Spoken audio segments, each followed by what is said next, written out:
सो once again welcome dear students, आप सभी का एक बार फिर हार्दिक स्वागत है ऑलराउंडर बीएसएस कोचिंग इंस्टीट्यूट में। आज की इस वीडियो में हम बात करने वाले हैं टाइप्स ऑफ फ्रैक्शंस के बारे में। फ्रैक्शंस कितने प्रकार के होते हैं, कौन कौन से होते हैं, इसके बारे में आज हम जानेंगे। आपने आज तक हमारा अभी तक फुल कोर्स नहीं लिया है तो जरूर लीजिएगा, और आप अगर हमारे इस वीडियो को यूट्यूब पर देख रहे हैं तो लाइक और शेयर जरूर कीजिएगा। आइए दिखाते हैं। सबसे पहले अगर हम यहाँ पर बात करें तो फर्स्ट फॉर्म ऑफ फ्रैक्शन, मतलब कि पहला प्रकार फ्रैक्शन का कौन सा है, वो है प्रॉपर फ्रैक्शन। अब देखिए, सबसे पहले बात करते हैं प्रॉपर फ्रैक्शन क्या होता है। देखिएगा, फ्रैक्शन बहुत प्रकार के होते हैं, जैसे कि 1/2, 2/7। अब देखिए 1/2 एंड 2/7 आर डिफरेंट।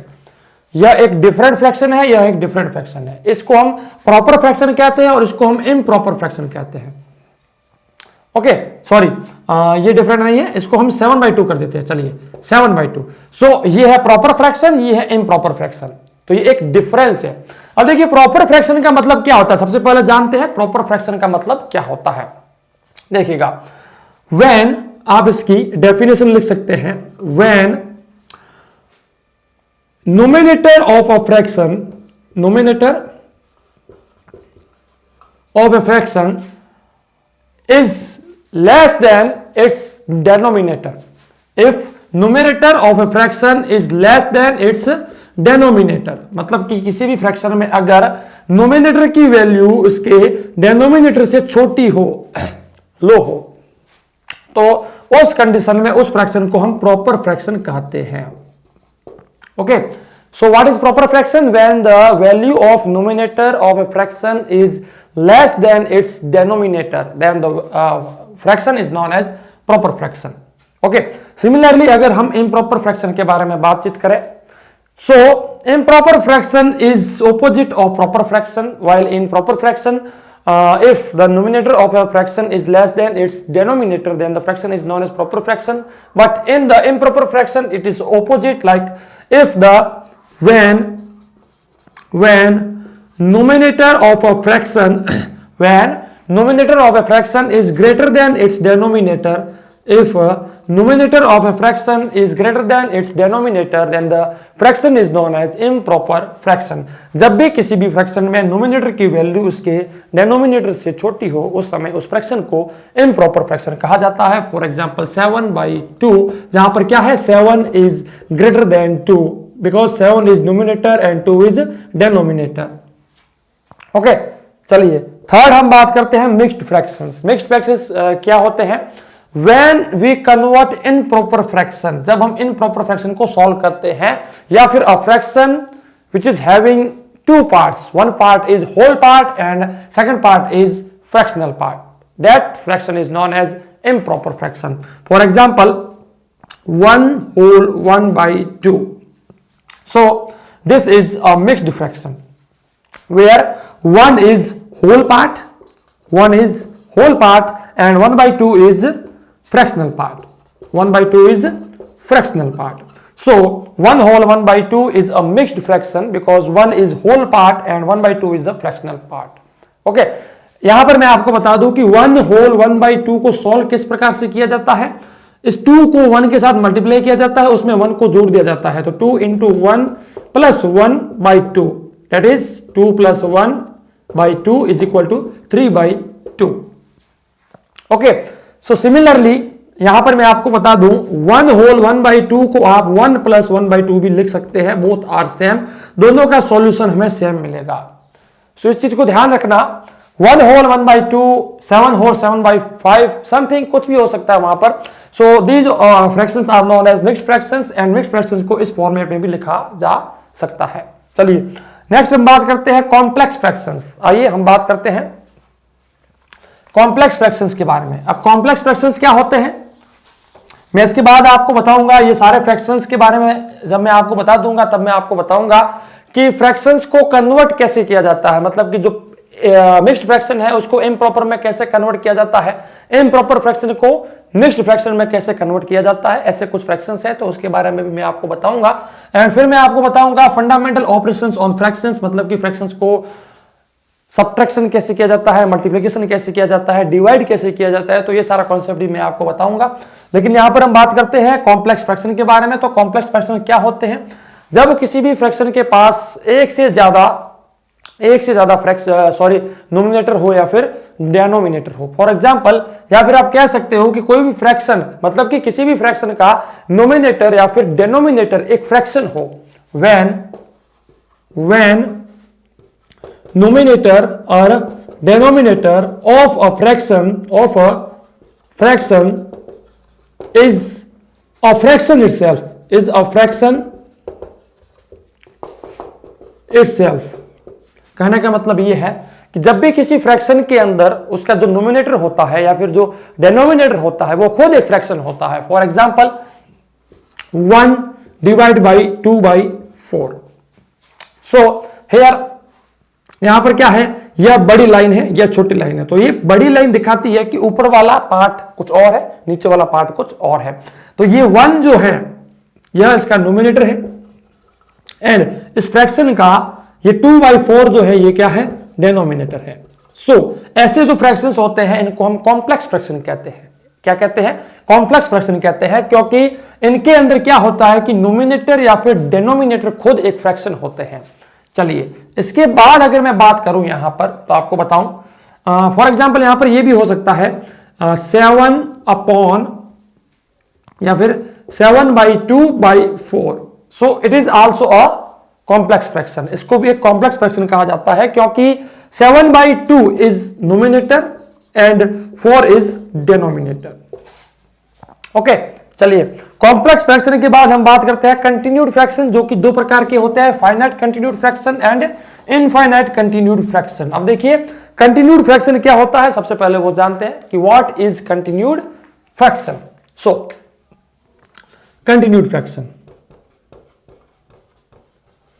अब देखिए कंटिन्यूड फ्रैक्शन क्या होता है कि when the denominator of a fraction is going continued, मतलब कि कोई किसी भी फ्रैक्शन के अंदर जो उसका डेनोमिनेटर होता है वो कंटिन्यू बढ़ता जाता है। For example 1 plus 1/2 plus 1/2 plus 1/2 plus 1/2। So what this fraction is, it is continued fraction. यह एक कंटिन्यूड फ्रैक्शन है जो बढ़ता जा रहा है, क्योंकि 1 के साथ हमने 1/2 प्लस 1/2 को जोड़ा, उसके अंदर जो नीचे 2 है उसके अंदर फिर से 1/2। सो ये कंटिन्यूड फ्रैक्शंस जो होता है, जो एक सीरीज बन जाती है, ऐसे फ्रैक्शंस को हम क्या कहते हैं, कंटिन्यूड फ्रैक्शंस कहा जाता है। ठीक है, अब कंटिन्यूड फ्रैक्शन दो प्रकार के होते हैं, finite continued fraction and infinite continued fraction. अब देखिए, अब फाइनाइट कंटिन्यूड फ्रैक्शन क्या होता है, फाइनाइट कंटिन्यूड फ्रैक्शन। अब देखिए, फाइनाइट कंटिन्यूड फ्रैक्शन क्या होता है कि जब कभी भी किसी फ्रैक्शन में उसका जब डेनोमिनेटर बढ़ रहा होता है और वो एक स्टॉप हो जाए, एक पर्टिकुलर वक्त के ऊपर स्टॉप हो जाए, तो उसको हम फाइनाइट कंटिन्यूड फ्रैक्शन कहते हैं। For example 1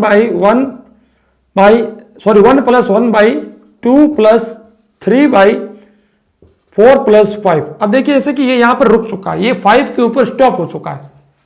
so this fraction is known as finite continued fraction.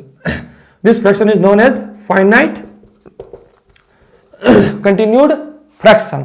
अब यहां पर अगर हम इनफाइनाइट कंटिन्यूड फ्रैक्शन की बात करें तो देखिएगा, इनफाइनाइट कंटिन्यूड फ्रैक्शन जो होता है वो क्या होता है, जब ये सीरीज कंटिन्यूसली रिपीट हो रही है, मतलब कि सेम एक रिपीट हो रहा है। फॉर एग्जांपल यहां पर मैं आपको दिखाऊं 4 प्लस 7/2 प्लस 7/2 प्लस यहां पर जैसे plus 7/2 plus 7/2 plus 7/2 and so on, यानी ये बढ़ती जा रही है, मतलब 7/2 7/2 7/2 ऐड होता जा रहा है। So this series is known as, this fraction is known as infinite continued fraction. चलिए, नेक्स्ट हम बात करते हैं इक्विवेलेंट फ्रैक्शन। कौन सा फ्रैक्शन है? Equivalent fraction. चलिए इसके बारे में बात करते हैं। इक्विवेलेंट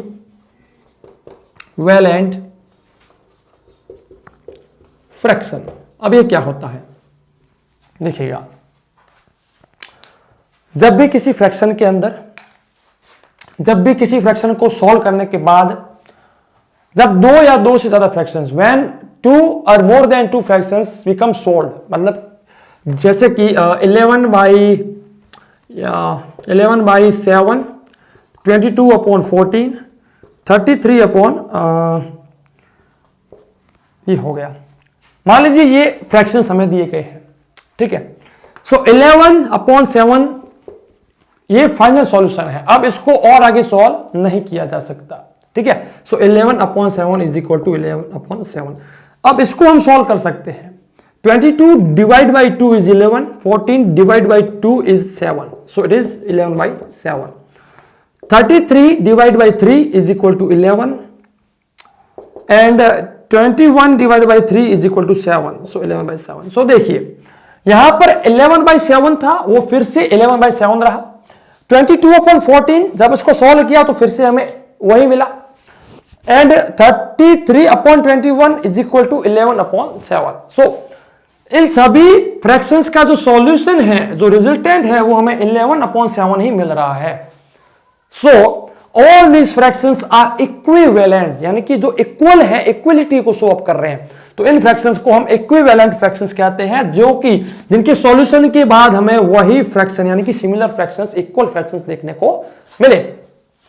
फाइनल जो फ्रैक्शन है वो है रेसिप्रोकल फ्रैक्शन। कौन सा है? Reciprocal fraction. इसका एक दूसरा नाम भी आप लिख सकते हैं इनवर्स फ्रैक्शन, इनवर्स या फिर रेसिप्रोकल फ्रैक्शन। अब देखिएगा रेसिप्रोकल फ्रैक्शन क्या हुआ। When we interchange numerator and denominator of a fraction, then the resultant fraction is known as reciprocal fraction of the earlier fraction। कहने का मतलब यह है कि जब भी किसी फ्रैक्शन के अंदर, for example x by y is a fraction, so x is its numerator and y is its denominator.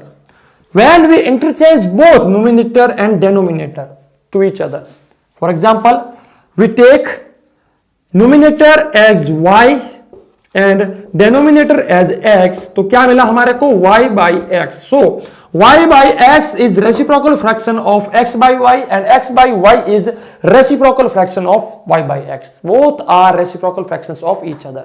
ठीक है, दोनों एक दूसरे के reciprocal fractions होते हैं, क्योंकि 1/2 is a fraction. When we want to get a reciprocal fraction of 1/2, then it will be 2/1 because we interchange both numerator and denominator of 1/2, which was 1 and 2 respectively. Okay, चलिए, तो ये था कि fractions कितने प्रकार के होते हैं। इसके बाद हम और जानेंगे कि फ्रैक्शंस के ऊपर फंडामेंटल ऑपरेशंस किस प्रकार से यूज किया जाता है, फ्रैक्शंस का कन्वर्जन कैसे किया जाता है, ये सब हम नेक्स्ट वीडियोस में जानेंगे। मिलेंगे आपसे हमारे ऐसी किसी नेक्स्ट क्लास वीडियो में। तब तक के लिए जय हिंद, वंदे मातरम, जय भारत, धन्यवाद। घिरे हुए अंधियारे को अब हम दूर भगाएंगे, घिरे हुए अंधियारे को अब हम दूर भगाएंगे, ज्ञान की ज्योति